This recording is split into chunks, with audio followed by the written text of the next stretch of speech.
கர்த்தரை விட்டு விலகுகிற இருதயம் உள்ள மனுஷன் சபிக்கப்பட்டவன் என்று கர்த்தர் சொல்லுகிறார்.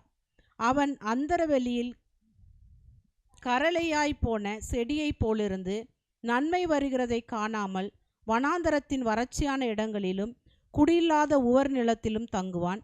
கர்த்தர் மேல் நம்பிக்கை வைத்து கர்த்தரை தன் நம்பிக்கையாய் கொண்டிருக்கிற மனுஷன் பாக்கியவான். அவன் தண்ணீர் அண்டையிலே நாட்டப்பட்டதும் கால்வாய் ஓரமாய் தன் வேர்களை விடுகிறதும் உஷ்ணம் வருகிறதை காணாமல் இலை பச்சையாய் இருக்கிறதும் மடை தாழ்ச்சியான வருஷத்திலும் வருத்தமின்றி தப்பாமல் கனி கொடுக்கிறதுமான மரத்தை போலிருப்பான். எல்லாவற்றை பார்க்கிலும் இருதயமே திருக்குள்ளதும் மகா கேடுள்ளதுமாயிருக்கிறது. அதை அறியத்தக்கவன் யார்? கர்த்தராகிய நானே ஒவ்வொருவனுக்கும் அவனவன் வழிகளுக்கும் செய்கைகளின் பலன்களுக்கும் தக்கதை கொடுக்கும்படிக்கு இருதயத்தை ஆராய்கிறவரும் உள்ளிருதயங்களை சோதித்தறிகிறவருமாயிருக்கிறேன். அநியாயமாய் ஐஸ்வர்யத்தை சம்பாதிக்கிறவன் முட்டையிட்டு அவையங்காத்தும் குஞ்சி பொறிக்காமல் போகிற கௌதாரிக்கு சமானமாயிருக்கிறான். அவன் தன் பாதி வயலிலே அதை விட்டு தன் முடிவிலே மூடனாயிருப்பான். எங்கள் பரிசுத்த ஸ்தானம் ஆதி முதற்கொண்டு உயர்ந்த மகிமையுள்ள சிங்காசனமாயிருக்கிறது. இஸ்ரவேலின் நம்பிக்கையாகிய கர்த்தாவே, உம்மை விட்டு விலகுகிற யாவரும் வெட்கப்படுவார்கள். அவர்கள் ஜீவனுள்ள தண்ணீரின் ஊற்றாகிய கர்த்தரை விட்டு விலகி போனபடியால் உம்மை விட்டு அகன்று போகிறவர்களின் பெயர் புழுதியில் எழுதப்படும். இங்கே இந்த வேத பகுதியை நான் வாசிக்க கேட்டோம். இந்த வேத பகுதி நமக்கு கற்றுக் கொடுக்கிற ஒரு பாடம், கர்த்தரை நம்புங்கள். ஆமேன். யாரை நம்புவதை பார்க்கலாம்? மனுஷரை நம்புவதை பார்க்கலாம் யாரை நம்ப வேண்டும் என்று சொல்லப்படுகிறது. அவன் மனுஷரை நம்பும் பொழுது நாம் கர்த்தரை விட்டு நம்முடைய இருதயம் விலகிறதாக காணப்படுகிறது. அதனாலே வேதம் நமக்கு தெளிவாய் சொல்லுகிறது, கர்த்தரை மேல் நம்பிக்கை வைத்து கர்த்தரை நம்பிக்கையாக கொண்டிருக்கிற மனுஷன் பாக்கியவான் என்று சொல்லப்படுகிறது. சங்கீதம் 118:8 வாசிக்கும் பொழுது தாவீது சொல்லுகிறார், மனுஷனை நம்புவதை பார்க்கிறோம் கர்த்தர் மேல் நம்பிக்கையாய் இருப்பதே நலம். சங்கீதம் 118, மனுஷனை நம்புவதை பார்க்கிறோம் கர்த்தர் மேல் பற்றுள்ளதாய் இருப்பதே நலம் என்று சொல்லப்படும். நல்ல கவனிங்க, இங்கே 2 காரியம். ஒன்று மனிதர் மேல் நம்பிக்கை, என்று ஒன்று கர்த்தர் மேல் நம்பிக்கை. அப்போ ஏன் மனிதன் மேல் நம்பிக்கை வைக்காத கர்த்தர் மேல் நம்பிக்கை வை என்று நமக்கு வேதம் போதிக்கிறது, கற்றுக் கொடுக்கிறது என்றால் நம்ம அதை புரிந்து கொள்ள வேண்டும். மனிதன் என்றுமே குறைவுள்ளவன் தான். ஆண்டவரே சொல்றார், நாசிலே சுவாசமுள்ள மனுஷனை நம்பாதே, அவன் ஆவி அவனை விட்டு பிரியும், அப்பொழுது அவன் மண்ணுக்கு திரும்புவான், அப்பொழுது உன் நம்பிக்கை என்ன? அப்போ ஒரு மனிதன் அவன் நிரந்தரமானவன் அல்ல. என்ன கிடையாது? அதாவது நித்தியமானவன் அல்ல. மனுஷன் நித்தியமாக இருக்கிறவனும், இன்றைக்கு வாக்கு பண்ணுகிறவர்கள் அது வாக்கு நிறைவேறாமல் கூட பூமியை விட்டு என்ன செய்திடலாம், கடந்து போயிடலாம். ஏன்னா வேதம் சொல்லுது, நீ நாளைய தினத்தை குறித்து மேன்மை பாராட்டாதே, ஒரு நாள் பிறப்பிப்பதை நீ அறியாயோ என்று சொல்லுகிறார். மனிதனுடைய வாழ்க்கையை குறித்து சொல்லும் பொழுது அது உலர்ந்த புல்லுக்கும் உலர்ந்த பூவுக்கும் மனிதனுடைய நிழலுக்கும் அது ஒப்பாயிருக்கும், அவன் மண்ணுதானே என்று சொல்லுகிறார். அப்போ மனிதன் மண்ணுதான், ஆனால் ஆண்டவரோ கண்மலை. ஆண்டவர் என்னது? கண்மலையாயிருக்கார். மனிதன் பலவீனன். மனிதன் யாரு? பலவீனன். 4 காரியத்தில் அவன் ஸ்ட்ராங்காக இருந்தால் 10-40 காரியத்தில் அவன் பலவீனனாக தான் இருப்பான். அப்போ மனிதன் பலவீனனாக இருக்கிறான், குறை உள்ளவனாய் இருக்கிறான். அவன் எப்பொழுதுமே நித்தியமானவன் அல்ல, என்றென்றது பூமியிலே ஜீவித்து கொண்டு இருக்கிறவனும் அல்ல என்று பார்க்கிறோம். அப்படி என்றால் நம்முடைய ஆண்டவர் ஏன் மனுஷனை நம்புவதை பார்க்கலாம். அப்போ மனுஷன் என்றைக்குமே நிலையற்றவனாய் குறை உள்ளவனாய் அவன் மண்ணாய் அவன் ஆவி பிரிகிறதாய் இப்படி இருக்கிறது என்று பார்க்கிறோம். கர்த்தர் அப்படி அல்ல. கர்த்தர் என்றென்றும் ஜீவிக்கிறவர், என்றென்றும் இருக்கிறவர், மாறாதவர், வல்லவர், நல்லவர் என்று சொல்லிக்கொண்டே என்ன செய்யலாம், போகலாம். ஆனால் தான் சங்கீதம் 22 சங்கீதம் 4 வசனத்தையும் 5 வசனத்தையும் வாசிங்க. சங்கீதம் 22:4-5. எங்கள் பிதாக்கள் உம்மிடத்தில் நம்பிக்கை வைத்தார்கள். நம்பின அவர்களை நீர் விடுவித்தீர். உம்மை நோக்கி கூப்பிட்டு தப்பினார்கள். உம்மை நம்பி வெட்கப்பட்டு போகாதிருந்தார்கள் என்று இந்த 2 வசனத்திலும் நம்பிக்கையை குறித்து சொல்லப்படுகிறது. எங்கள் முற்பதாக்கள் மேல் நம்பிக்கை வைத்தார்கள். நீர் அவர்களுக்கு சிறையிருப்பை மாற்றினீர். அவர்கள் வெட்கப்பட்டு போகாதிருந்தார்கள் என்று சொல்கிறதை நாம் பார்க்கிறோம். பழைய ஏற்பாடாகவும் இருக்கட்டும், புதிய ஏற்பாடாக இருக்கட்டும், அவர்கள் ஆண்டவரை நம்பி அவர்கள் செயல்பட்ட பொழுது அந்த நம்பிக்கைக்கு பாத்திரமாக தேவன் அவர்களுடைய வாழ்க்கையில் இடைப்பட்டார். ஆமென். ஆபிரகாம் இருக்கட்டும், ஆபிரகாமை முற்பதாக்களின் தகப்பனை ஆபிரகாமை தேவன் தெரிந்து கொண்டார். புறஜாதியிலிருந்து ஆபிரகாமை தெரிந்தெடுத்ததற்கு பிரதான நோக்கம் என்ன என்றால், அவன் தேவனுடைய சந்ததியாக இருந்து அவன் சந்ததியிலே அங்கே தேவ திட்டத்தை நிறைவேற்றி அந்த சந்ததியில் யார் பிறக்கணும்? இயேசு பிறக்கணும். இயேசு மூலமாக மனுக்குலத்துக்கு என்ன வரணும்? பரிகாரம் வர வேண்டும். அந்த பரிகாரத்தின் மூலமாக தேவனிடத்தில் இணைய வேண்டும். அவர்கள் ரட்சிக்கப்பட வேண்டும், நித்திய ஜீவனை சுதந்தரிக்க வேண்டும். இதற்கு ஆண்டவர் தெரிந்து கொண்ட பாத்திரம் யாரு தான்? ஆபிரகாம் தான் என்று பார்க்கிறோம். அப்போ ஆண்டவர் ஆபிரகாமை அங்கே தெரிந்தெடுத்ததற்கு ஒரு நோக்கம் உண்டு. ஆபிரகாமும் ஆண்டவர் மேல் என்ன செய்தார்? நம்பிக்கை வைத்தார் என்று பார்க்கிறோம். அப்போ நம்முடைய வாழ்க்கையிலே தேவன் மேல் நம்பிக்கை வைக்கும் பொழுது அவர்கள் வெட்கப்பட்டு போகாது இருந்தார்கள். அவருடைய சிறையிருப்புகள் மாறினது என்கிற கடந்த கால நன்மைகளை குறித்து இங்கு வெளிப்படுத்துவதை பார்க்கிறோம். கடந்த கால நன்மைகளை ஆபிரகாமை குறித்து வாசிக்கும் போது நீங்கள் ரோமர் 4 அதிகாரம் 20 23 வரைக்கும் வாசிங்க. ரோமர் 4 20 முதல் 23 வரைக்கும் அவருடைய நம்பிக்கை எப்படி இருந்துன்னு பார்க்கிறோம். தேவனுடைய வாக்குத்தத்தத்தை குறித்து அவன் அவிசுவாசமாய் சந்தேகப்படாமல் தேவன் வாக்குத்தத்தம் பண்ணினதை நிறைவேற்ற வல்லவராய் இருக்கிறார் என்று முழு நிச்சயமாய் நம்பி. நல்ல பாருங்க, அதுதான் வார்த்தை, முழு நிச்சயமாய் நம்பினான். ஆண்டவர் சொன்னதை நிறைவேற்றுவார் என்று முழுமையான செய்தாராம், நம்பினாராம். எசேக்கியேல் ஒரு வார்த்தை சொல்லுவார், நான் கர்த்தர், நான் சொல்லுவேன், நான் சொல்லும் வார்த்தை நிறைவேறும். அப்போ முழு நிச்சயமாய் ஆபிரகாம் நம்பி தேவனை மகிமைப்படுத்தி விசுவாசத்திலே வல்லவனானான். தொடர்ந்து வாசிங்க. ஆகையால் அது அவனுக்கு நீதியாக எண்ணப்பட்டது. அது அவனுக்கு நீதியாக எண்ணப்பட்டது என்பது அவனுக்காக மாத்திரமல்ல, நமக்காகவும் எழுதப்பட்டிருக்கிறது. அதான் முக்கியம். ஆபிரகாமுக்கு மாத்திரமல்ல, நாம நம்பிக்கை வைக்கும் பொழுது ஆண்டவர் இந்த வாக்குத்தத்தம் பண்ணியதை நமக்கும் நிறைவேற்றுவார் என்பதற்காகவே ஆண்டவர் என்ன செய்திருக்கிறாரு? இதை எழுதி வச்சிருக்கிறார். அவர் சொல்லுவார்ல பவுல், எனக்காக மாத்திரமல்ல, அவருடைய பிரசன்னமாகுதலை விரும்புகிற யாவருக்கும் ஆண்டவர் என்ன செய்வார்? நீதியின் கிரீடத்தை கொடுப்பார். எனக்கு மாத்திரம் அல்ல. அவர் இந்த இடத்துல சொல்லி, இப்போ ஆபிரகாமுக்கு மாத்திரமல்ல, யாருக்காக எழுதப்பட்டிருக்குதா? நமக்காக எழுதப்படும். அப்போ அவர் மேல் வைக்கிற நம்பிக்கை, அப்படி என்ன நம்பிக்கை வச்சாரு? அவர் கற்பம் செத்தும் வயது முதிர்ந்தும் அவர் ஆண்டவர் சொன்னதை செய்வார் என்று அவர் நம்பினார். ஆண்டவர் செய்தார். 100 வயசில் ஈசாக்கு பிறக்க செய்தார். அப்போ அவரால் ஆகாத காரியம் ஒன்றுமில்லை. உலகப்பூர்வமாக அல்லது மெடிக்கல் பூர்வமாக என்ன செய்ய முடியாது. அப்படி ஒரு வாய்ப்புக்கு வசதியே சூழ்நிலையே. ஆனால் தேவன் சொன்னதை அவர் நிறைவேற்ற வல்லவர் என்று யார் நம்பினா? ஆபிரகாம் நம்பினார். ஆண்டவர் அந்த நம்பிக்கைக்கு அவர் நன்மை செய்தார். அல்லேலூயா. இந்த ஆண்டவர் அவருடைய வாழ்க்கையில் மாத்திரல்ல, நமக்கும் செய்வார் என்பதை இந்த வார்த்தை, இந்த வசனம் சொல்லப்படும். அவனுக்காக மாத்திரமல்ல அப்படின்னா ஆபிரகாமுக்கு மாத்திரல, நமக்காக எழுதப்பட்டிருக்கு. அதில் சிந்திங்க. நீங்கள் பழைய ஏற்பாடை எடுத்துக்காங்க, புதிய ஏற்பாடு எடுத்துக்காங்க.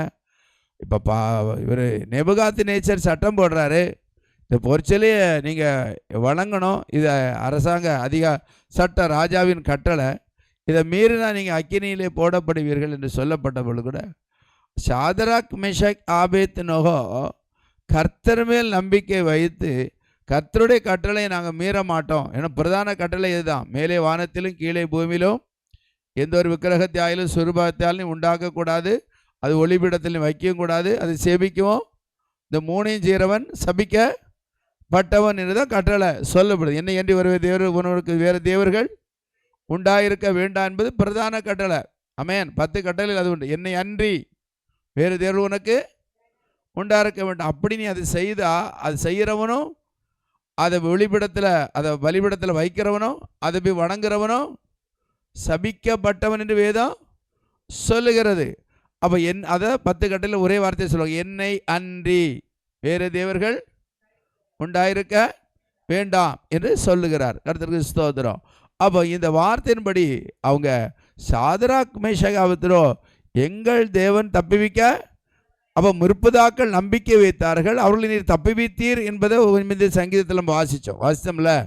அப்போ அந்த நம்பிக்கையில் தான் இவங்க என்ன சொல்கிறாங்க, எங்களை தப்புவிப்பாருங்க ஆண்டவர், எங்கள் முற்பதாக்களுக்கு என்ன செய்திருக்காரு, நம்பினவங்களுக்கு அவர் செய்திருக்கிறாரு, எங்களுக்கும் செய்வார் என்ற நிச்சயத்தோடு நம்பிக்கையோடு அவங்க அங்கே சொல்கிறாங்க. நம்பிக்கையின் வார்த்தையை சொல்லிட்டு, ஒருவேளை எங்களை தப்புவியாமல் போனாலும் ஆண்டருடைய கட்டளையை நாங்கள் என்ன செய்கிறது போல மீற மாட்டேன், அந்த கட்டளைக்கு நான் என்ன செய்கிறேன், கீழ்ப்படுகிறேன் என்று அவன் தியாக பலியாய் தன் ஜீவனையே அங்கே அர்ப்பணிக்கிறாங்க, பிரதிஷ்டை பண்ணுறாங்க இல்லையா.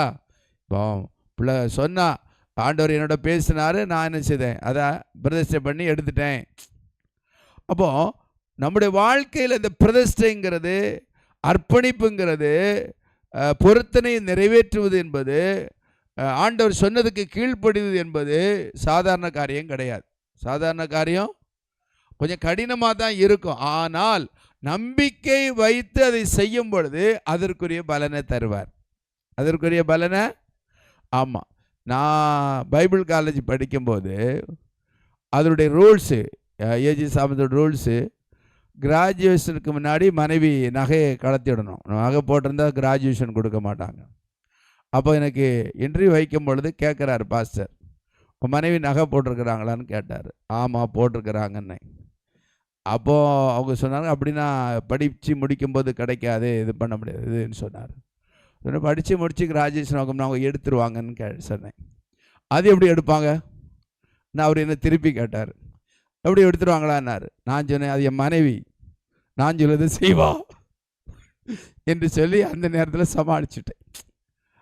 ஆனால் நாட்கள் போச்சு, நான் சொன்னேன், ஏம்மா நான் உன்னை களத்திலாம் சொல்ல மாட்டேன், நான் உன்னை களத்தில் நான் சொல்ல மாட்டேன், அவங்க சட்டம் அவங்களுக்கு அதுபடி செய்யணும் சொல்லியிருக்கிறாங்க, நீ ஜெபம் பண்ணு, ஆண்டவர் என்ன சொல்கிறாரோ அதன்படி செய்துக்கா என்று சொன்னேன்.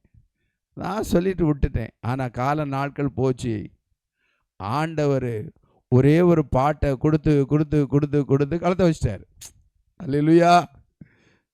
அப்போ ஆண்டவர் இடைப்படும் பொழுது அது பெரிய ஒரு இதாக, ஒருத்தரை நீங்கள் கம்பல் பண்ணி, நிறைய பேர் இன்றைக்கி ஆண்டவர்களை வராமல் ஞானஸ்தானம் எடுக்காமல் கர்த்தர்களை வராமல் இருக்க காரணம் தெரியுமா? வரிய தேவையில்லாத உபதேசத்தை நுழைப்பாங்க. எடுத்தோடனே நீ காதல் இருக்கிறத எடு, வெள்ளப்பட விடு, ஞானஸ்தானம் எடுத்த உடனே புது ட்ரெஸ் போடு, ரொம்ப ஒரு சட்டத்தை போட்டு இப்படி பண்ணணும். ஒரு நாள் ஒரு பாஸ்டர் உட்காந்துருக்கு, ஒருத்தர் பிரசங்கம் பண்ணுறார், கையில் ஒரு மோதிரத்தை போட்டுட்டு பிரசங்கம் பண்ணுறார். இவர் சொல்கிறார், நான் மோதிரம் போட்டாலே நம்ம ஞானஸ்தானம் கொடுக்க மாட்டேன், கம்யூனியன் கொடுக்க மாட்டேன், மோதிரத்தை போட்டு பிரசங்கம் பண்ண, இவன் பிரசங்கத்தை நான் எப்படி கேட்கன்னு எந்திரிச்சு போயிட்டார். அப்போ இதெல்லாம் அவங்க மனத்தினுடைய எண்ணம் தான், மனதினுடைய ஒரு பிரம்ம தான். வார்த்தை கர்த்தருடையது, பேசுகிறது ஆவியானவர் இல்லையா? அவர் எப்படி போட்டிருந்தா என்ன? அல்லேலூயா. அது அவரவருக்கும் ஆண்டவருக்குள்ள ஒரு டீலிங். நம்ம அதில் போய் என்ன செய்யக்கூடாது, மூக்க கரெக்டாக சொல்ல, மூக்க நுழைக்கக்கூடாது. அல்லேலூயா, ஸ்தோத்திரம். சில காரியத்தை என்ன செய்யலாம், ஆலோசனையாக சொல்லலாம். ஆனால் எல்லாத்துலையும் என்ன செய்யக்கூடாது, ஒரு தனிப்பட்ட உறவு, தேவனுக்கு நமக்கு உள்ள தனிப்பட்ட உறவில் ஆண்டவர் பேசினார்னா ஆண்டவர் மேல் நம்பிக்கை வச்சு செய்யும் பொழுது ஆசீர்வாதம்.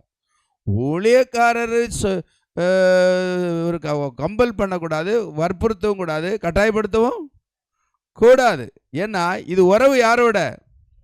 தேவனோட உள்ள உறவு. அல்லேலூயா. சரி, அப்போ இவங்க சொல்றாங்க, சாதராக் மேஷாக் ஆபேத்நேகோ என்ன சொல்றாங்க? எங்கள் தேவன் எங்களை தப்புவிக்க வல்லவராக இருக்கிற, தப்புவியாமல் போனாலும் நாங்கள் செய்ய மாட்டோம். ஏன்னா தேவ கட்டளை வணங்கக்கூடாது, நாங்கள் வணங்க மாட்டோம் என்று சொல்கிறாங்க. அப்போ அவங்கள ஆண்டவரை நம்பி அவங்க செயல்பட்டதினால ஆண்டவர்களுக்கு உதவி செய்தாரா இல்லையா? ஆச்சரியமாய் நடப்பித்தாரா இல்லையா? அப்போ அந்த அக்கினி அவங்களை வேகாது அழியாமல் இருக்க ஆண்டவர் நீ அக்கினியில் நடக்கும் பொழுது வேகாதிருப்பா என்ற வாக்குத்தத்தத்தை அங்கே நிறைவேற்றி கொடுக்கிறார். அப்போ நமக்கு ஆண்டவர் வாக்குத்தத்தம் தந்தார்னா, ஒரு சூழ்நிலை வரும்போது ஆண்டவர் நம்பிக்கை வைக்கும் பொழுது அந்த வாக்குத்தத்த வசனத்தை உரிமையாக்கி, உங்கள் வசனம் இப்படி சொல்லுது ஆண்டவரே, நான் நம்பிக்கை வைத்து இந்த காரியத்தில் அர்ப்பணிக்கிறேன் என்று சொல்லும் பொழுது நிச்சயமாக ஆண்டவர் நன்மை செய்வார். எத்தனை பேர் விசுவாசிக்கிறீங்க? ஆமென். அதை பெற்றுக்கொள்வது வரைக்கும் நம்ம என்ன செய்யணும்? செபிக்கணும், இல்லைன்னா விசுவாச அறிக்கை செய்யணும், நம்பிக்கையை வெளிப்படுத்தணும். இதோ கொஞ்சம் பண்ணணும் நடக்கலன்னு இல்லை, அது பெற்றுக்கொள்ளும் வரைக்கும் என்ன செய்யணும்? ஜெபம் பண்ணிக்கிட்டே இருக்கணும். அதுதான் முக்கியம். Praise lord. இப்போ பரிதி மேய்க்குருன்னு எடுத்துக்காங்க. புதிய ஏற்பாட்டில் இயேசு வர்றாரு, இவனுக்கு ஒரு நம்பிக்கை, இயேசு வர்றாரு, இப்போ அந்த எரியோக்குள்ளே வர்றாரு, இந்த வாய்ப்பை நம்ம பயன்படுத்தணும். அவரோட நம்பிக்கை வச்சு தாவீதின் குமாரனே எனக்கு இறங்கும் என்று சொல்றார். சூழ்நிலை சாதகமாக இருந்ததா? இல்லை. சூழ்நிலை எல்லாமே எப்படி இருந்தது? முரண்பாடாக இருந்தது, எதிராக இருந்தது, தடையாக இருந்தது. ஆனால் அவன் மேலே மேலே என்ன செய்தான்? நம்பிக்கை வைத்து கூப்பிட்டுக்கிட்டே இருந்தான், தாவீதின் குமாரனே எனக்கு. ஆண்டவர் கூட ஏசப்பா ஒரு சொல்வார்ல, ஒரு விதவை ஒரு அநீதி நிறைந்தவங்கிட்ட போய் கேட்டுக்கிட்டே இருப்பான், அவன் செய்கிறது மாதிரியே இல்லை. ஆனால் ஒரு நாள் அவனே கல்லான இருதயமே சதையாகி ஒரு நாள் என்ன செய்கிறான்? சொல்கிறான், என்மாவை எனக்கிட்ட வந்து உதவி கேட்டா நான் செய்து கொடுப்பேன். அப்போ அநீதி நிறைந்தவனே செய்வேன் என்று சொல்லும் பொழுது நீதியுள்ள தேவனிடத்தில் நீ கேட்டுக்கிட்டே இருந்தால் செய்யாமல் இருப்பாரா? ஆமென். அப்போ ஆபிரகாம் நம்பிக்கை வைத்தான், விசுவாசித்தான், அது அவனுக்கு நீதியாக எண்ணப்பட்டது. அல்லேலூயா. அப்போ நம்முடைய வாழ்க்கையிலும் எந்த பாதையில கடந்தாலும் ஒரு காரியத்துக்காக தேவனுடைய வார்த்தையின் அடிப்படையில், அவருடைய கற்பனையின் வழியில் அதை உறுதியாய் பிடித்து நம்பிக்கை வைத்து ஆண்டவரிடத்தில் நாம் கேட்கும் பொழுது அதில் நிறைய வலிகள் இருக்கலாம், தியாகங்கள் இருக்கலாம், அர்ப்பணிப்புகள் இருக்கலாம், பிரதிஷ்டைகள் இருக்கலாம், ஒப்பு கொடுத்தல் இருக்கலாம். இருந்தாலும் அதன் மேல் நம்பிக்கை வைத்து செயல்படும் பொழுது, சிமியோனும் நம்பிக்கை வைத்து ரட்சணியத்தினை காணணும், மேசியாவை நான் பார்க்கணும், இயேசுவை நான் பார்க்கணும், அது வரைக்கும் சாகக்கூடாதுன்னு சொல்லி அவனுடைய நம்பிக்கை வைத்து இருந்தான். இயேசுவை சர்ச்சைக்கு ஆலயத்துக்கு கொண்டு வரும்போது சிமியோன் கையில் என்ன செய்கிறாரு? வாங்குறார். அவருடைய நம்பிக்கை என்ன? என் கண்களை யாரை காணணும்? அவருடைய வாஞ்சை, ஏக்கம். ஆண்டவர் அதை அவன் நம்பிக்கை, அவனுடைய வாஞ்சையை நிறைவேற்றி கொடுக்கிறார். அல்லேலூயா. நம்முடைய வாழ்க்கையில் ஆண்டவர் ஒரே ஒரு வாழ்க்கை தான். அது எப்போ இந்த சரீரத்தை விட்டது பூமி விட்டு கடந்த போது எனக்கு தெரியாது. ஆனால் நான் மரிப்பதற்கு முன்பாக நான் இதை காண ஆசைப்படுகிறேன். ஆண்டவர் இதை பெற்றுக்கொள்ள ஆசைப்படுகிறேன். உடைய வார்த்தையின்படி நான் அதை நம்புகிறேன். உம்முடைய சித்தம் என்ன, உம்முடைய ஆலோசனை என்ன, உம்முடைய திட்டம் என்ன, எனக்கு அதை வெளிப்படுத்தும் என்று சொல்லி ஆண்டவர் நம்மோடு பேசுவார் என்றால், ஆண்டவர் நமக்கு அதை வெளிப்படுத்துவார் என்றால், ஆண்டவர் நம்முடைய காரியத்தை குறித்து, அது குடும்ப காரியமாக இருக்கட்டும், தொழில் காரியமாக இருக்கட்டும், ஆவிக்குரிய காரியமாக இருக்கட்டும், நம்முடைய சரீர காரியமாக இருக்கட்டும், எதுவாக இருந்தாலும் தேவன் ஒன்றை வெளிப்படுத்துவார்னா அதை நம்பிக்கையோடு வைத்து ஆபிரகாமை போல தொடர்ச்சியாக ஜெபிக்கும் பொழுது, விசுவாச அறிக்கை செய்யும் பொழுது, அதை நினைவுபடுத்தும் பொழுது நிச்சயம் ஆண்டவர் என்ன செய்வார்? நன்மை. பரிதிமை கூடனுக்கு செய்தாரா இல்லையா? இயேசுவே நின்று அவனை கூட்டுறாரு, சொன்னார், கூட்டுருவா. அவன் கேட்க, அவனுக்கு என்ன செய்யணும்? எனக்கு நான் பார்வை அடையணும் ஆண்டவரே. அவன் பார்வை அடைந்தவனாய். அப்போ அவன் நம்பிக்கை என்ன ஆகலை? வீண் போகலை. பழைய ஏற்பாடு சத்தியமாக இருக்கட்டும், புதிய ஏற்பாடு சத்தியமாக இருக்கட்டும், நிச்சயமாக முடிவு உண்டு, நம்பிக்கை வீண் போகாது என்று சொல்லுகிறது. சங்கீதம் 37:5 வாசிங்க. சங்கீதம் 37:5.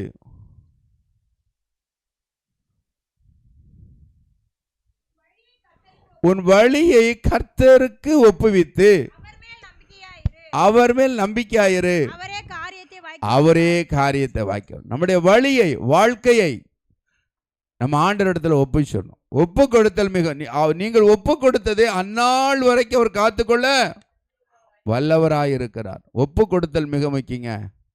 அது ஒப்பு கொடுத்தது தான் அர்ப்பணிப்பு. ஒரு குழந்தைய என்ன செய்யணும், ஆலயத்தில் ஒப்பு கொடுத்து பிரதிஷ்டை பண்ணுறோம். பிரதிஷ்டை பண்ணிட்டாலே அந்த பிள்ளைக்கு மேலே என்ன வந்துடும், முத்திரை வந்துடும். பார்க்கிறோம்.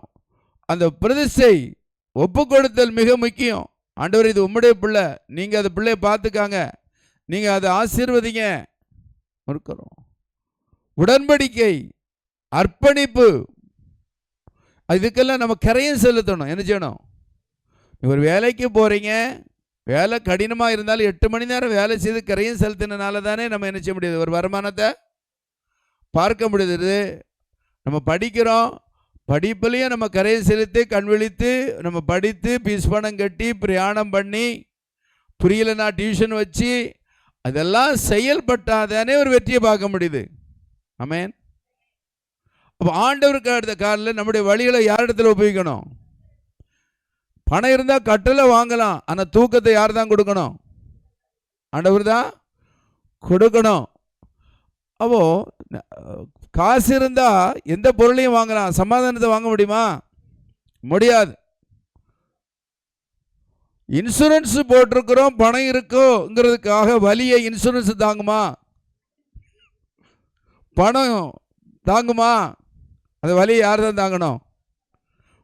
அப்போ ஆண்டவர் சொல்ற, கர்த்தரின் பாரத்தை அவர் உன்னை நீதிமானை, ஆண்டவரே நீர் என்னை தாங்கும் பலன் தானுட்டு பவுல் ஜெபம் பண்றாரு. ஆண்டவர் சொல்ற, என் கிருபை உன் பலவீனத்தில் என் பலன். ஆண்டவர் தான் அதை தாங்கணும். ஆண்டவர் தான் நமக்கு உதவி. எனக்கு ஒரு பிரச்சனை இல்லை, என்னோட பணம் இருக்கு, நான் எனக்கு இன்சூரன்ஸ் இருக்குன்னா வர்ற வழியை இன்சூரன்ஸும் பணமும் என்ன செய்யாது. இதே மாதிரி தான் பவுலும் துடிச்சாரு. ஆண்டவரே எனக்கு, ஆண்டவர் சொன்னார், உனக்கு என் பலனை தாரை, என் கிருபை உனக்கு தாரை. சில வேளையில் ஆண்டவர் சில பாதைகளை நம்மை கடந்து போவதற்கு அனுமதிப்பார். அப்போ தான் நம்ம உருவாகுவோம், அனுபவத்துக்குள்ளே வருவோம், அந்த பரீட்சையை பாஸ் பண்ணுவோம், அடுத்த ப்ரமோஷனுக்குள்ளே வருவோம். அடுத்த ஒரு பிரச்சனையில் வர்ற மனுஷனுக்கு உயிருள்ள அனுபவத்தை, சாட்சியை பகிர்ந்து கொள்ள முடியும். கடந்து போகாமல் செய்ய முடியுமா? 8 சுரைக்கா கறிக்கு உதவாது. அந்த பாதையை கடந்து வந்தவங்களுக்கு தான் நம்ம சொல்லுவோம், வயிறு வலி வந்தவனுக்கு தான் வயிற்று வலி பற்றி தெரியும், பல்லு வலி வந்தவனுக்கு தான் பல்லு வலி. எல்லா வலியுமே கஷ்டம்தாங்க, இதுதான் அதுதான் கிடையாது. தலைவலி வந்தால் தான் அதுக்கு வேதனை தெரியும். அப்படி வாழ்க்கையிலே எந்த பாதையை கடந்து போனாலும் நம்ம நம்பிக்கை யார் மேலே இருக்கணும்? கர்த்தர் மேலே இருக்கணும். அதான் முக்கியம். அப்போ இந்த வசனம் சொல்லுது, உன் வழியை கர்த்தரிடத்தில் ஒப்புவித்து அவர் மேல் நம்பிக்கையாயிரு. அவரே காரியத்தை, நெகேமியா ஜெபிக்கிறார், பரலோகத்தின் தேவன் காரியங்களை வாய்க்க செய்வாராக, கைகூட செய்வாராக. நம்ம என்ன பிரயாசப்பட்டாலும் காரியம் கை கூடணும்னா தேவன் இறக்கம் செய்யணும். தேவன் என்ன செய்யணும்? இறக்கம் செய்யணும். கருத்து சொல்லுது. நம்ம பேங்க் பேலன்ஸ் இருக்கும், நம்ம போவோம், அங்கே போய் ஜிபே பண்ணிடலாம், கியூஆர் கோடில் இது பண்ணிடலாம். அங்கே போனால் ஃபோனு வேலை செய்யாது, சில நேரம் நெட்டு வேலை சில நேரம் செய்யாது, கேஷும் இருக்காது. கஷ்டப்படுற மாதிரி நாமளும் ஆரம்பப்பட்டிருக்கிறேன். சில நேரம் என்ன செய்யாது, ஃபோனு சில நேரம் சார்ஜர் போயிடும், என்ன பண்ண முடியும்? சில நேரம் நெட்வொர்க்கு இருக்காது. சோத்திரம். சில நேரத்தில் குறிப்பிட்ட நாட்களில் பேங்குக்காரன் என்ன செய்யிருப்பான், ஸ்டாப் பண்ணி வச்சிருப்பான். அப்போ அந்த நேரத்தில் நம்ம நினைப்பு ஒன்று இருக்கும், நடக்குது இருக்கும். அப்போ எந்த சூழ்நிலையிலும் நம்முடைய காரியங்களை வாய்க்க பண்ணணும், என்ன யார் தான் பண்ணணும்? ஆண்டவர் தான் பண்ணணும். ஆமென். சில பிள்ளைங்க நல்லா படிப்பாங்க, பிரயாசட்டு எக்ஸாம் நேரத்தில் மறந்துடுவாங்க. அது எவ்வளோ ஒரு கொடுமையான. அந்த டைமில் காரியம் வாய்க்கணும், யார் தான் ஞாபகப்படுத்தணும்?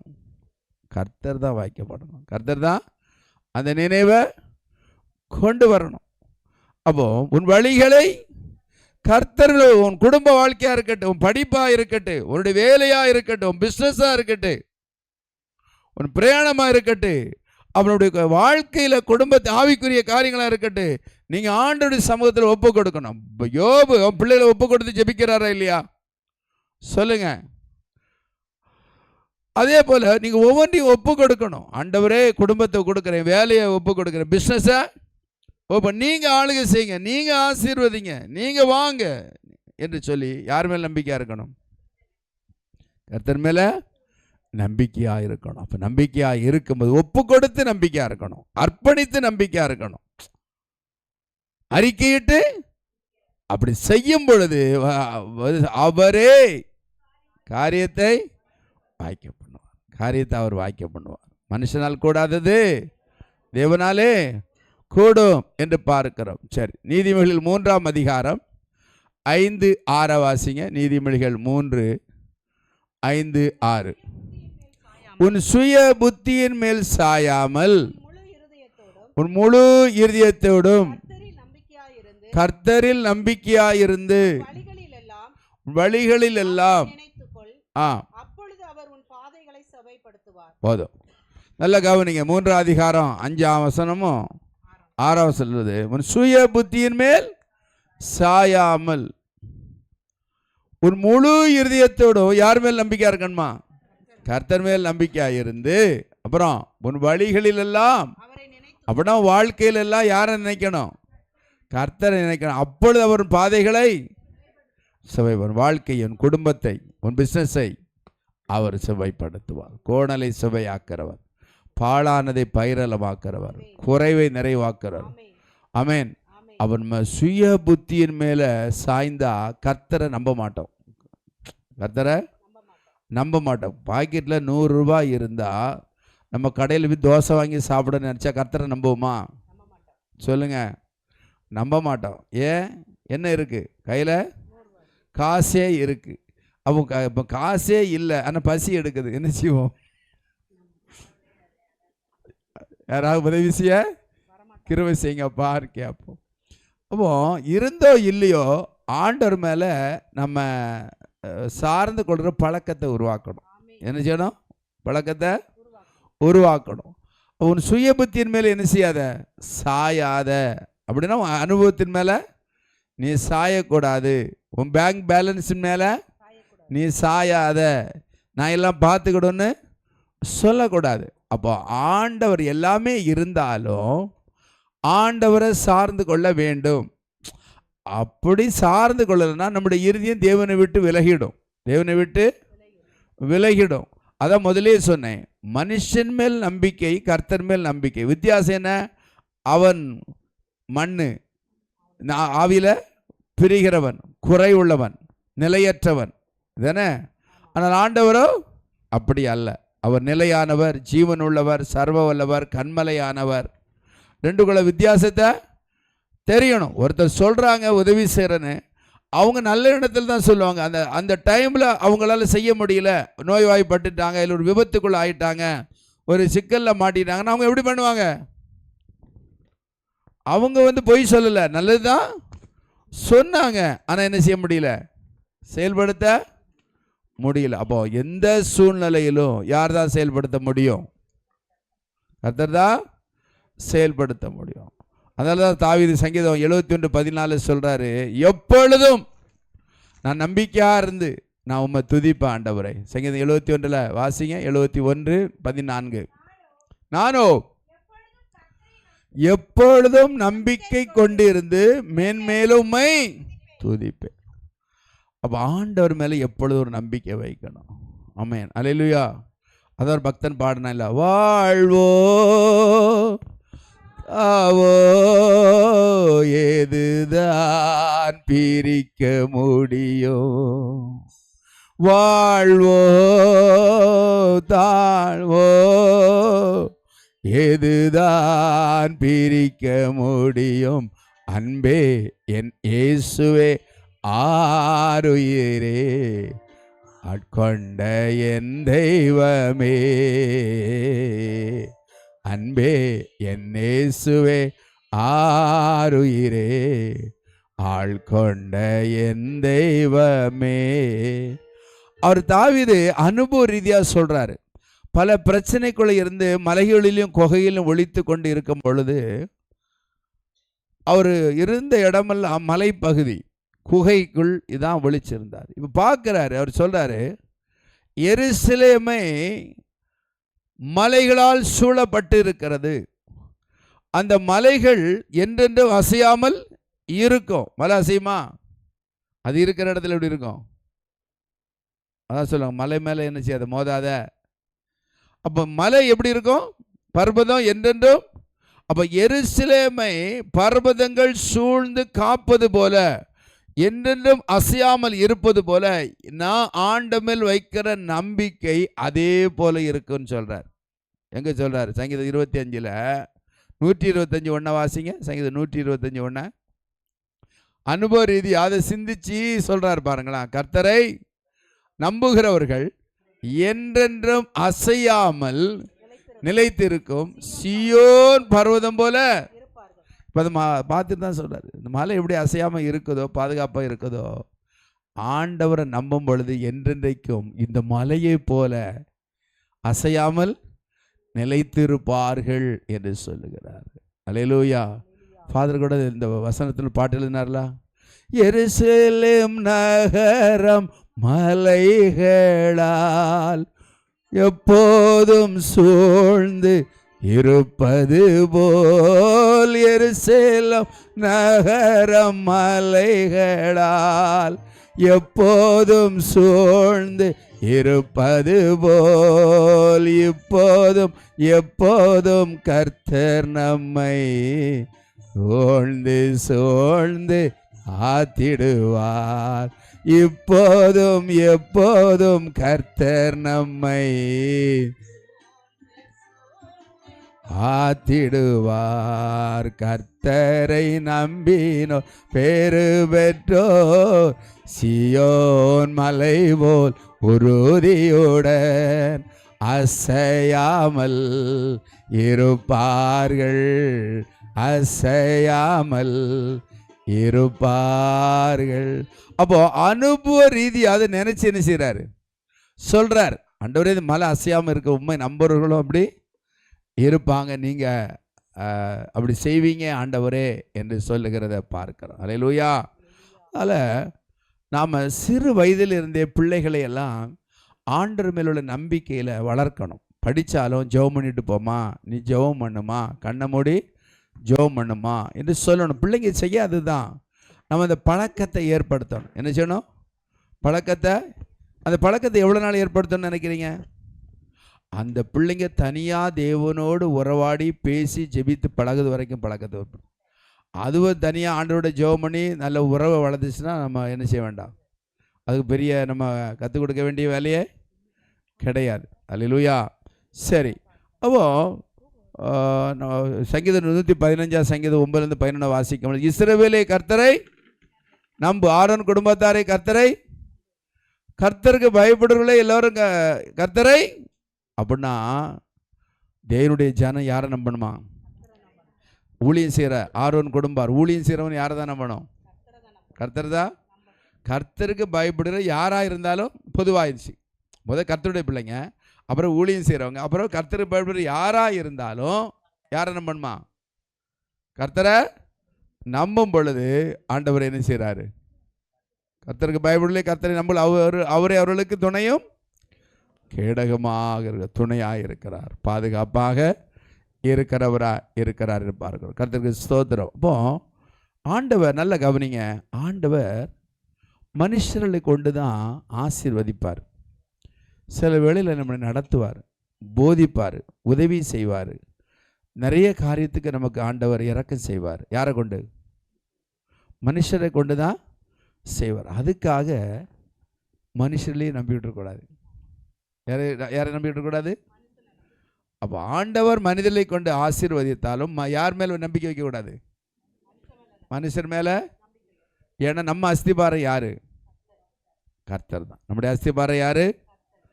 அதனால் நிறைய பேர் நான் கர்த்தரை நம்பியிருக்கிறேன்னு சொல்லுவாங்க. ஆனால் ஆண்டவர் சொல்கிறபடி செயல்பட மாட்டாங்க, வேலை செய்ய மாட்டாங்க, சோம்பேறியாகவே இருப்பாங்க. வேதம் சொல்லு, நீ வேலைக்கு போகலாம், சோறு தங்க கூடாது, சாப்பாடே கிடைக்காதுன்னு போட்டிருக்கு. உன் கையிலையும் பிரயாசத்தை தான் சொல்லியிருக்கிறேன். நான் கர்த்தரை நம்பி இருக்கிறேங்க, எனக்கு அவர் சாப்பாடு கொடுக்குறாருங்க, என் சொந்த பந்தம் கொடுக்குதுங்க, சொந்த பந்தம் செலவுக்கு காசு கொடுக்குங்க. ஏன்னா நான் கர்த்தரை நம்பி இருக்கிறேன், எனக்கு எல்லோரும் உதவி செய்கிறாங்க. இதெல்லாம் சரிப்பட்டு வராது. அல்லேலூயா. வேலை செய்யணும். வேதம் அப்படி தான் சொல்லுது. நீ கையிலும் பிரயாசத்தை தான் என்ன செய்வேன், நான் ஆசீர்வதிப்பேன்.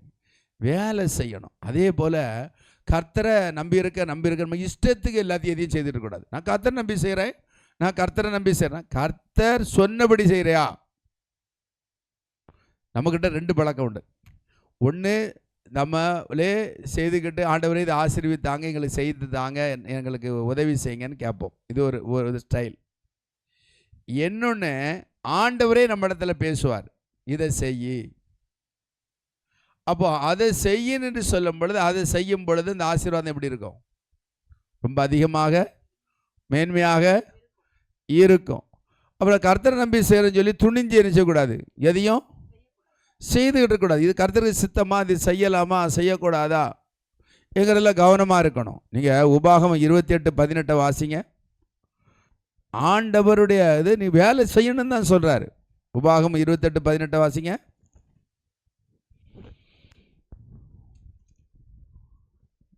இல்லை இது இல்லை. அதாவது ஒன்று ஆண்டவர் சொல்லுவார், வேலையை நான் ஆசீர்வதிப்பேன், உனக்கு வேலையை செய்யறதுக்கு இந்த உன்னுடைய சம்பாத்தியம் பண்ண உனக்கு பலனை நான் தருவேன் என்று சொல்லுவார். அதான் இருக்கு என் இல்லை இந்த சரி கவனிங்க. அப்போ ஆண்டவர் நமக்கு பலன் தருவார்.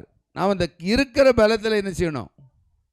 இந்த வசனம் தான் 8:18, சாரி 28 8:18 வாசிங்க.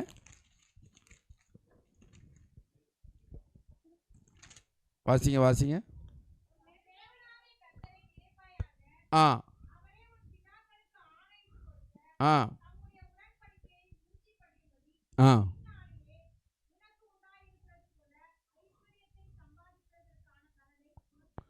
ஐஸ்வர்யத்தை சம்பாதிப்பதற்கான பலனை உனக்கு கொடுக்கிறவர். அப்படின்னா நீ சம்பாத்தியம் பண்ணணும். ஒரு தொழிலாக இருந்தால் அந்த தொழிலில் நம்ம ஒரு வருமானத்தை ஈட்ட உழைக்கணும். என்ன செய்யணும்? வசனம் அப்படி தானே சொல்லுது, ஐஸ்வர்யத்தை சம்பாதிப்பதற்கான பலனை உனக்கு. நான் கர்த்தரை நம்பி இருக்கேன்னு சொல்லி வீட்டிலே இருந்துட்டு நினச்சிக்கூடாது. 3 நேரம் ஒரு கதை உண்டு. நான் சின்ன வயசில் சொன்னேன். ஒருத்தர் மாப்பிள்ளை வீட்டுக்காரங்க வந்தாங்களாம் பொண்ணு வீட்டுக்கு. மாப்பிள்ளைக்கு என்ன வேலைன்னு கேட்டாங்களாம். மாப்பிள்ளை ஒரு நாளைக்கு 3 வட்டில் அடிப்பாருன்னு சொன்னாங்களாம். வட்டில்னா உங்களுக்கு அது பாசை புரியாது, சவுத்து பாசை. 3 நேரம் நல்லா வட்டில் அடிப்பார் சொன்னாங்களாம். அப்படியா, சரி சொல்லி கல்யாணம் பண்ணி கொடுத்தாங்களாம். ஓகே சரி. ஆனால் வேலைக்கே போகாமல் சாப்பிட்டுக்கிட்டு இருந்தாராம் 3 வேளையும். அவர் கேட்டாங்களாம், என்னப்பா வேலைக்கே போகாமல் 3 வேலையும் நீ சாப்பிட்டுக்கிட்டே இருந்த சோம்பேறியாக இருக்கிற, எப்படிப்பா உன்னை நம்பி வர பொண்ணை கட்டி கொடுத்துரு. முதல் சொல்லித்தானங்க பொண்ணை கட்டினா. அவர் 3 நேரம் வட்டில் அடிப்பார். 3 நேரம் வட்டில்னா சாப்பாட்டு பாத்திரம், அவர் 3 நேரம் போட்டு சாப்பிடுவார். புரிஞ்சிருக்குன்னு நினைக்கிறேன். அவருக்கு வேலையே ஃப்ரீயாக சாப்பிடுவார். வேலைக்கெல்லாம் சொல்லி தானுங்க கல்யாணம் பண்ணோம் என்று சொன்னார். அதுமாரி ஆண்டவர் தருன்னு உழைக்காமல் இருக்கக்கூடாது. ஏதோ ஒரு தொழில் செய்யணும், ஏதோ ஒரு வேலை செய்யணும். நம்மால் இயன்றதை எதையாவது ஒன்று செய்துக்கிட்டே இருக்கணும். பிறருடைய உதவி அது கொஞ்ச நாளைக்கு இருக்கலாம், ஆனால் நம்ம எதிர்பார்க்குற அளவுக்கு இருக்கணும்னு சொல்லணும். ஆனால் ஆண்டவர் தரும் பொழுது நிச்சயமாக அதில் ஒரு திருப்தி இருக்கும். ஆமென். அதில் ஒரு சந்தோஷம் இருக்கும். அதனால் அடுத்தது ஐஸ்வர்யத்தை சம்பாதிக்கிற பலனை அவர் உனக்கு. அப்போ ஆண்டவரை நம்பி ஒரு வேலையை செய்யணும், ஒரு தொழிலை செய்யணும். கர்த்தருக்கு ஸ்தோத்திரம். சரி, அப்போ கூடுமான வரைக்கும் ஒரு காரியத்தை ஆண்டவரிடத்தில் விசாரித்து தான் என்ன செய்யணும், நம்ம செய்கிறது ரொம்ப நல்லது. இப்போ ஈசாக்கு எடுத்துக்காங்களேன். ஈசாக்கு பஞ்சம் வந்த உடனே அவன் அபிமெலேக்கு ராஜா கிட்ட அங்கே பெலிஸ்தே தேசத்துக்கு போக இருக்கிறான். ஆண்டவர் சொல்கிறாரு ஈசாக்கை பார்த்து, உன் தகப்பன் என் கற்பனை உபதேசம் எல்லாத்தையும் கீழ்ப்படிந்தார், நான் அவரை இப்படி வாக்கு பண்ணியிருக்கிறேன், நான் சொல்கிறேன் நீ அங்கே போகாத, இங்கேயே இருந்து என்ன செய், நீ இந்த விதை நான் உனக்கு என்ன செய்வேன், ஆசீர்வதிப்பேன்னு சொன்னார். உடனே ஈசாக்கு என்ன செய்தார், ஆண்டோடைய வார்த்தையின்படி விதைச்சார். அதான் செயல்பாடு. ஆண்டவருடைய வார்த்தை ஒன்று சொல்கிறாருன்னா அதை செய்யணும். செஞ்சுக்கிட்டு அதுக்கு பிறகு இந்த பலன் எப்படி வருது, நன்மை எப்படி வருது, இந்த ஆசீர்வாதம் எப்படி வருதுங்கிறத என்ன செய்யணும், பார்க்கணும், காத்திருக்கணும். அப்போது ஆண்டவர் உடனே அவர் காத்திருந்தனால என்ன செய்தாரா? பஞ்ச காலத்தில் ஈசாக்கு விதைவித்தான், கர்த்தர் ஆசீர்வதித்ததினால 100 மடங்கு பலனை பெற்றார். அப்போ யார் ஆசீர்வாதம்? அப்போ ஒரு காரியத்தில் யார் ஆசீர்வதிக்கணும்? ஆண்டவர் ஆசீர்வதிக்கணும். அவருடைய செயல்பட அப்போ அவன் புத்தியாக செயல்படுறான். புத்தினா என்னங்க? ஞானம் வேறு, புத்தி வேறு, விவேகம் வேறு, சாதுர்த்தியம் வேறு. புத்தி என்பது புரிந்து கொள்ளும் தன்மை. ஒரு குடும்பத்துக்குள்ள நீங்கள் வாழ்க்கப்பட்டு போகிறீங்க. வேதம் சொல்லு புத்தியுள்ள ஸ்திரீ. அப்போ ஒரு வீட்டுக்குள்ளே போகும்போது மாமனார் குணம் எப்படின்னு புரிஞ்சுக்கணும், மாமியார் சுவாபம் குணம் எப்படின்னு புரிஞ்சுக்கிடணும், நாத்தனார் குணம் சுவாபம் எப்படின்னு புரிஞ்சுக்கணும், மச்சினன் குணம் எப்படின்னு புரிஞ்சுக்கணும், சுற்றி இருக்கிறவங்க குடும்பத்தார் குணம் எப்படின்னு புரிந்து கொண்டு புத்தியாக நடக்கிறவா அந்த குடும்பத்தை கட்டி எழுப்பிடுவா. இல்லை என் சோபத்தை மாற்ற மாட்டேன், என் ஸ்டைலில் தான் நிற்பேன், நான் நூல் பிடிச்சி தான் நிற்பேன்னா குழப்பம்தான். குழப்பமா இல்லையா? சொல்லுங்க. அதான் வேதம் சொல்லு, புத்தியுள்ள ஸ்திரீ தன் புத்தி இல்லாத, ரெண்டு ஒரே ஸ்திரீ தான், டபுள்லாம் கிடையாது. புத்தி இல்லாத ஸ்திரீ தன் கைகளினால் என்ன செய்கிறா? இடித்து போடுகிறாள். அவள் ஒரு இடத்துக்கு போனால் புத்தியாக நடந்துக்கணும். ஒரு வேலைக்கு போனால் கூட மேனேஜர் எப்படி, நமக்கு மேலே இருக்கிற சீனியர் எப்படி, கீழே இருக்கிறவன் எப்படி நல்லா பேசுவாங்க, போட்டு கொடுத்து ஒரு சீக்கிரம் வேலையிலேருந்து கடத்திடுவான், மாட்டி விட்டுடுவான். நல்லா பேசி வாயை பிடிங்கி அங்கே என்ன செய்வான், உங்களை இப்படி சொன்னார் அப்படி சொன்னார்னு சொல்லி பிரச்சனை பண்ணி விட்டுருவோம். ஸ்தோத்திரம். அப்போ நாம் தாவீது புத்தியாய் நடந்து கொண்டான். வசதி இருக்கா இல்லையா? புரிந்து கொண்டு. அப்போ அந்த புரிந்து கொள்ளல் யார் கொடுக்குறா? ஆண்டவர் தான் கொடுக்குறாரு. யார் கொடுக்குறா? அப்போ ஆண்டவர் மேல் நம்பிக்கை வைக்கும் பொழுது ஆண்டவர் புத்தியும் ஞானமும் அவரால் வருகிறது. ஒரு குடும்ப வாழ்க்கை இங்கிறது மிக முக்கியம். ஒரு குடும்பத்தை நீ கட்டி எழுப்பிட்டனா ஒரு நிர்வாகத்தை என்ன செய்யலாம்? கட்டி எழுப்பிடலாம். குடும்பத்தையே கட்டி எழுப்ப தெரியணும். அதுக்கு புரிந்து கொள்ளுதல் மிக முக்கியம். என் சுவாபம், என் ஸ்டைலு, என்னுடைய அனுபவம் இதெல்லாம் நான் மாற்ற மாட்டேன், நான் இப்படி தான் இருப்போம்னா அப்படி பிள்ளையார் மாரி, அல்லேலூயா ஸ்தோத்திரம். அம்மா மாரி என்னைக்கு பொண்ணு வருதோ அன்னைக்கு தான் அல்லேலூயா ஸ்தோத்திரம். புரிந்து கொள்ளணும். அதான் வேதம் சொல்லுது, புத்தியுள்ள ஸ்திரீ தன் வீட்டை. ஈசாக்கு புத்தியாய் செயல்பட்டான். ஆண்டவர் சொல்லிட்டாரு பஞ்சகாலத்தில் அங்கே போக வேண்டாம், இங்கே இருந்துட்டான், விதைச்சிட்டான். இவன் பஞ்சம் மழையில், ஆனால் ஆண்டவர் ஆசீர்வதிக்கிறார். ஆண்டவர் மழையே பெய்யலைங்க, அங்கே பயிர் விளையுது. எப்படி? மூடு பனி. ஆதாம் காலத்தில் மழை பெய்துச்சா? நோவா காலத்தில் மழை வந்து. அப்போ அது வரைக்கும் எப்படி நடந்துச்சு? அந்த பனியிலே என்ன செய்கிறாரு? பயிரை விளைய வைக்கிறாரு. கிதியோன் எது கேட்டது சொன்னாரா இல்லையா? இந்த இடத்துல மட்டும்தான் என்ன செய்யணும்? தோலில் நடத்தினாரா இல்லையா? அப்போ பஞ்சமாக இருந்தாலும் வறட்சியாக இருந்தாலும் பஞ்சகாலில் ஈசாக்கு விதைச்ச இடம்லாம் என்ன ஆச்சு? கர்த்தர் அங்கே என்ன செய்தார்? மூடு பனியை கொடுத்து அதை விளைய செய்கிறார். அவரால் தான் அதை முடியும். நம்மளால முடியுமா? அதான் அவர் சர்வ. ஏன்னா அவர் சொன்ன வார்த்தையை நம்பி செய்கிறான். சூழ்நிலை பஞ்சம், சூழ்நிலை மழை இல்லை, எல்லா இடம் வறட்சி. ஆனால் ஆண்டவர் வார்த்தைக்கு கீழ்ப்படிந்து நம்பி விதைச்சான், செயல்பட்டான், காத்திருக்கிறான். ஆண்டவரே கர்த்தர் ஆசீர்வதித்து எல்லாரும் ஆச்சரியப்படத்தக்க 100 மடங்கு பலனை கொடுக்கிறார். அல்லேலூயா, அல்லேலூயா. நம்முடைய வாழ்க்கையிலே நம் கர்த்தரை நம்பி செயல்படணும். கர்த்தரை நம்பி நன்மை செய் என்று சொல்லப்படுகிறது பார்க்கிறோம். சரி, அப்போ கர்த்தரை நம்பி சார்ந்திருப்பது என்னது? புத்திசாலித்தனம், கட்டுகிற ஒரு கிருபை என்று பார். சரி, இப்படி கர்த்தரை நம்புகிறதுனால என்ன ஆசீர்வாதங்கள் வருகிறது என்று வசனம் சொல்லுது. சங்கீதம் 32:10 வாசிங்க. சங்கீதம் 32:10. துன்மார்க்கனுக்கு அநேக வேதனைகள் உண்டு, கர்த்தரை நம்பி இருக்கிறவனையோ கிருபை சூழ்ந்து கொள்ளும். கர்த்தரை நம்புறவனுக்கு கர்த்தர் கிருபையினாலே சூழ்ந்து, கிருபையை பெருக பண்ணுகிறார். கிருபையை சூழ்ந்து பண்ண கிருபை. கண்ணுக்கு தெரியாத ஆண்டவர் கிருபை. சிலங்க பாருங்க ரொம்ப கஷ்டத்தில் இருப்பாங்க, ஆனாலும் அவங்களுக்கு சாப்பாட்டுக்கு குறை இருக்காது. எப்படி சாப்பாடு நடக்குன்னு தெரியாது, கையில் பணம் இருக்கா, நல்ல சாப்பாடு இருக்கும். ஆமென். எப்படி மாச வாடகை கொடுக்கனே தெரியாது, ஒன்றும் இல்லாத போல தான் இருக்கும். ஆனால் எல்லாம் நடக்கும், எல்லாம் பட்டுவாடாவும் நடக்கும். இது ஒரு கிருபை. ஆமென். ஏற்ற வேளையில் என்ன தேவையோ அதை ஆச்சரியமா ஆண்டவர் என்ன செய்வார், சந்திச்சு போயிடுவார். கர்த்தருக்கு ஸ்தோத்திரம். நாமளும் ஒவ்வொரு மாசமும் அந்த பாதையை தான் கடந்து போவேன். கிருபை சூழ்ந்து கொள்ளும் யார?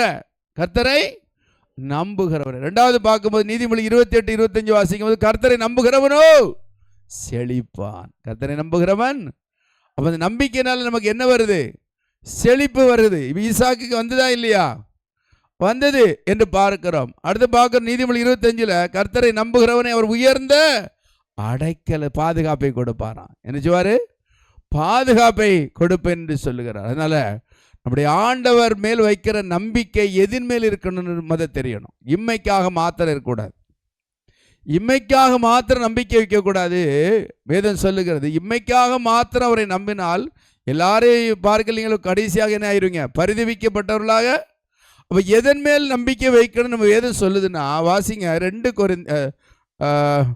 2 கொரிந்தியர் 5ஆம் அதிகாரம் 1ஆம் வசனத்தை 8ஆம் வசனத்தை வாசிங்க. 2 கொரிந்தியர் 5ஆம் அதிகாரம் 1ஆம் வசனம் 8ஆம் வசனம்.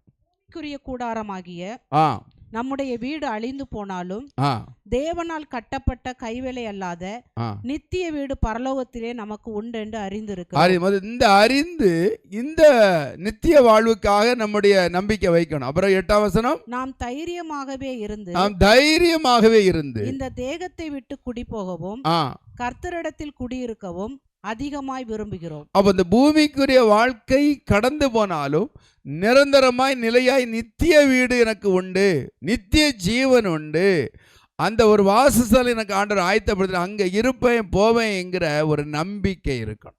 ஆமென். இம்மைக்கான நம்பிக்கை மாத்திரல்ல, எதிர்கால நம்பிக்கை. அது எப்படிப்பட்ட நம்பிக்கையா இருக்கணும்? ஜீவனுள்ள நம்பிக்கையா இருக்கணும். ஆமென். அந்த நம்பிக்கை வைக்கும் போது ஆண்டவர் என்ன செய்றாரு?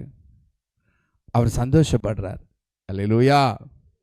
அப்ப இயேசு சொல்லுகிறார், சத்தியவான் எவனும் சத்தம் கேட்க நாடுகள் எனக்கு செவி கொடுக்கிறது. ஆண்டவருடைய வார்த்தைக்கு செவி கொடுத்து நம்பிக்கை வைத்து நாம் நடக்கும் பொழுது ஆண்டவர் நம்முடைய வாழ்க்கையில் என்னென்ன ஆசீர்வாதத்தை செய்வார் என்று உபாகமம் 6:3 வாசிங்க. என்னென்ன ஆசீர்வாதங்கள் ஆண்டவருக்கு செவி கொடுத்து நம்பிக்கை வைத்து ஜீவிக்கும் பொழுது என்ன ஆசீர்வாதங்கிறத பாருங்க. உபாகமம் 6:3. இஸ்ரவேலே நீ நன்றாயிருப்பதற்கும் உன் பிதாக்களின் தேவனாகிய கர்த்தர் உனக்கு சொன்னபடி பாலும் தேனும் ஓடுகிற தேசத்தில் நீ மிகவும் விருத்தி அடைவதற்கும் அவைகளுக்கு செவி கொடுத்து அவைகளின்படி செய்ய சாவதானமாயிரு. ஆமென். அப்ப ஆண்டவருடைய வார்த்தையை செவி கொடுத்து நம்ம நம்பிக்கையார்ந்து செல்லும் பொழுது ஆண்டவர் விருத்தி அடைய செய்வார். தாவீது நாளுக்கு நாள் விருத்தி அடைந்தான் என்று பாருங்க. அதே உபாகமம் 28:1 வாசிங்க. உபாகமம் 28:1. நான் உனக்கு விதிக்கிற உன் தேவனாகிய கர்த்தருடைய கட்டளைகளின் படியெல்லாம் செய்ய நீ கவனமாய் இருக்கும்படிக்கு அவர் சத்தத்திற்கு உண்மையாய் செவி கொடுப்பாயானால் உன் தேவனாகிய கர்த்தர் பூமியில் உள்ள சகல ஜாதிகளிலும் உன்னை மேன்மையாக வைப்பார். ஆண்டவருடைய சத்தத்துக்கு நான் உண்மையாய் செவி கொடுத்து அவர் மேல் நம்பிக்கை வைக்கும்போது நம்மளை மேன்மைப்படுத்துவார். அல்லேலூயா. அடுத்து அதே 28 அதிகாரத்தில் 14ஆம் வசனத்தை வாசிங்க. இன்று நான் உனக்கு விதிக்கிற உன் தேவனாகிய கர்த்தரின் கட்டளைகளை கைக்கொள்ளவும் அவைகளின்படி நடக்கவும் அவைகளுக்கு செவி கொடுத்து வந்தால் கர்த்தர் உன்னை வாளாக்காமல் தலையாக்குவார், நீ கீழாகாமல் மேலாவார். அப்போ நம்மை ஆண்டவர் மேல் நம்பிக்கையை அவர் வார்த்தைக்கு மேலாக்குகிறார், கீழாக்காமல் ஒரு மேன்மைக்குள் கொண்டு போகிறார், விருத்தி அடைய செய்கிறார் என்று பார்க்கிறோம். அடுத்து உபாகமம் 30ஆம் அதிகாரம் 9-10 வாசிங்க. என்னென்ன ஆசீர்வாதம் பிராமிஸ் பண்றார் பாருங்க. அவருடைய வார்த்தைக்கு செவி கொடுத்து நம்ம நம்பிக்கை வைத்து நடக்கும்போது அப்பொழுது உனக்கு நன்மை உண்டாகும்படி உன் தேவனாகிய கர்த்தர் உன் கைகள் செய்யும் எல்லா வேலைகளிலும் உன் கற்பத்தின் கனியிலும் உன் மிருக ஜீவனின் பலனிலும் உன் நிலத்தின் கனியிலும் உனக்கு பரிபூரணம் உண்டாக செய்வார். ஆண்டவர் செவி கொடுத்து நம்பிக்கை வைத்து காத்திருக்கும் பொழுது செயல்படும் போது ஒரு பரிபூர்ண நன்மைக்குள்ளே கொண்டு வருவார். ஆமென். சரி, அதே உபாகம் 30ஆம் அதிகாரம் 2ஆம் வசனத்தை 3ஆம் வசனத்தை வாசிங்க. உன் தேவனாகிய கர்த்தரிடத்திற்கே திரும்பி இன்று நான் உனக்கு கற்பிக்கிறபடியெல்லாம் நீயும் உன் பிள்ளைகளும் உங்கள் முழு இருதயத்தோடும் உங்கள் முழு ஆத்மாவோடும் அவருடைய சத்தத்திற்கு செவி கொடுத்தால் உன் தேவனாகிய கர்த்தர் உன் சிறையிருப்பை திருப்பி. நல்ல சிறையிருப்பை திரும்ப. உங்களுடைய பாண்டேஜ், உன்னுடைய தலைமுறையில் இருக்கிற தலைமுறை சாபம், உன்னுடைய கட்டுகள், அடிமைத்தனை எல்லாவற்றிலும் இருந்து ஆண்டவர் நம்மளை விடுவிதலை ஆக்குவார். ஆமென். சிறையிருப்பை மாற்றுவார், அடிமைத்தனத்தை மாற்றுவார், அந்த சுவாபத்தை மாற்றுவார். ஒரு இரத்த வழியில வந்த அந்த குணாதிசயங்களை, மரபுகளை, தலைமுறை சாபத்தை எல்லாம் ஆண்டவரே இறக்க வச்சு என்ன செய்திருவாரு, மாற்ற ஆரம்பிச்சுடுவார். அப்படி சொல்றார், உனக்கு இறங்கி உன் தேவனாய் கர்த்தர் உன்னை சிதறடித்த எல்லா ஜனங்களிடம் இருக்கிற உன்னை திரும்ப சேர்த்து கொள்ளுவார். அல்லேலூயா. இவ்வளவு வாக்கு தத்தங்களை ஆண்டவர் பிரசாரம். நிபந்தனை என்ன? நீ எனக்கு செவி கொடுத்து என் மேல் நம்பிக்கை வச்சு நடக்கணும். ஆமென். ஆண்டோடைய வார்த்தைக்கு செவி கொடுத்து நாம் நம்பிக்கை வைத்து செயல்படும் பொழுது ஆண்டவர் நம்மை அப்படி வாக்கு தத்தத்தின்படி ஆசீர்வதிக்கிறார். நீதிமான் சிரசின் மேலே ஆசீர்வாதம் தான். ஒரு மனுஷனுடைய ஆவிக்குரிய வாழ்க்கையில் முதல் படி என்ன? பாவ மன்னிப்பின் மீட்பை பெறணும். முடிவு என்ன? அவன் பரிபூர்ண நித்திய ஜீவனை அடையணும். அதற்கு இடையில் என்ன செய்யணும்? ஆண்டவர் அறிகிற அறிவுக்குள் வந்து அந்த வார்த்தையை படி நம்பிக்கை வைக்கணும். ஒரு சத்தத்துக்கு செவி கொடுத்து நம்பிக்கை வைத்து நாம் செயல்படும் பொழுது, காரியங்களை நடப்பிக்கும் பொழுது அது வாக்குத்தத்த ஆசீர்வாதங்கள் நம்முடைய ஜீவியத்திலே வரும். அறியணும், அதை நம்பிக்கை வைத்து செயல்படுத்தணும். ஈசாக்கு அப்படி தானே செயல்படுத்தினாரு. ஆண்டவரிடத்தில் வார்த்தை வந்துச்சு, பஞ்சகாலத்தில் நீ அந்த ஒரு நாட்டுக்கு போக வேண்டாம்ப்பா, அங்கே இரு, நான் சொல்கிற மாதிரி நீ விதன்னாரு. அவன் வார்த்தைக்கு கீழ்ப்படிஞ்சு செவி செய்து செயல்படுத்தினான், காத்திருந்தான். கர்த்தர் ஆசீர்வதித்து 100 மடங்கு கொடுத்தாரா இல்லையா? அதே போல் ஆண்டோடைய வார்த்தைக்கு சத்தத்துக்கு நம்ம செவி கொடுத்து ஆண்டவர் நம்பி காத்திருக்கும் பொழுது, செயல்படும் பொழுது நிச்சயமாய் இங்கு சொன்ன வாக்குத்தத்த ஆசீர்வாதங்கள் நம்முடைய குடும்ப வாழ்க்கையாக இருக்கட்டும், தொழிலாக இருக்கட்டும், ஆவிக்குரிய வாழ்க்கையாக இருக்கட்டும், கர்த்தர் செய்வார். ஆமென். அந்த வார்த்தைகளை பிடித்து கொள்வோம், நம்பிக்கையை வைப்போம். மனுஷர் மேல் முழு நம்பிக்கை வைக்காமல் கர்த்தர் மேலே முழு நம்பிக்கையாய் வைப்போம். கர்த்தர் ஆசீர்வதிப்பார். கர்த்தரை தன் நம்பிக்கையாய் கொண்டு இருக்கிற மனுஷன் பாக்கியவான். யாக்கோபின் தேவனை தன் நம்பிக்கையாய் கொண்டு இருக்கிற மனுஷனை அவர் பூர்ண சமாதானத்துடனே காத்திருவோம். வாக்கு தத்தத்தின்படி நம்புவோம், செயலாற்றுவோம். கர்த்தருடைய வாக்கு தத்த பலன்கள், ஆசீர்வாதங்கள், கிருபைகள் நம்மை சூழ்ந்து கொள்ளும், நம்மை மேன்மைப்படுத்தும். கண்களை மூடி செபிப்போம். எழுந்திருப்போமா? ஹல்லேலூயா. என் நம்பிக்கையே உமக்கு ஸ்தோத்திரம், என் புகலிடமே உமக்கு ஸ்தோத்திரம், என் நம்பிக்கையே உமக்கு ஸ்தோத்திரம், என் புகலிடமே உமக்கு ஸ்தோத்திரம். உம்மைத்தான் அற்புதங்கள் எனக்கு செய்யுங்கப்பா, உம்மைத்தான் அற்புதங்கள் எனக்கு செய்யுங்கப்பா. 100க்கு 100 உம்மையே நான் நம்புவேன். அற்புதம் செய்திடுங்க, அதிசய நடத்திடுங்க. 100க்கு 100 உம்மையே நான் நம்புவேன். அற்புதம் செய்திடுங்க, அதிசய நடத்திடுங்க. மனுஷர்கள் முன்பாக தலை குனிந்து போகாமல் உதவி செய்திடுங்க, உயர்த்தி வச்சிடுங்க. மனுஷர்கள் முன்பாக தலை குனிந்து போகாமல் உதவி செய்திடுங்க, உயர்த்தி வச்சிடுங்க. உம்மைத்தான் அற்புதங்கள் எனக்கு செய்யுங்கப்பா. ஆமென். உம்மைத்தான் நான் நம்பி இருக்கேன், அற்புதங்கள் எனக்கு செய்யுங்கப்பா. நன்றி ஆண்டவரே. கர்த்தர் மேல் நம்பிக்கையா இருக்கிற மனுஷன் பாக்கியவான்.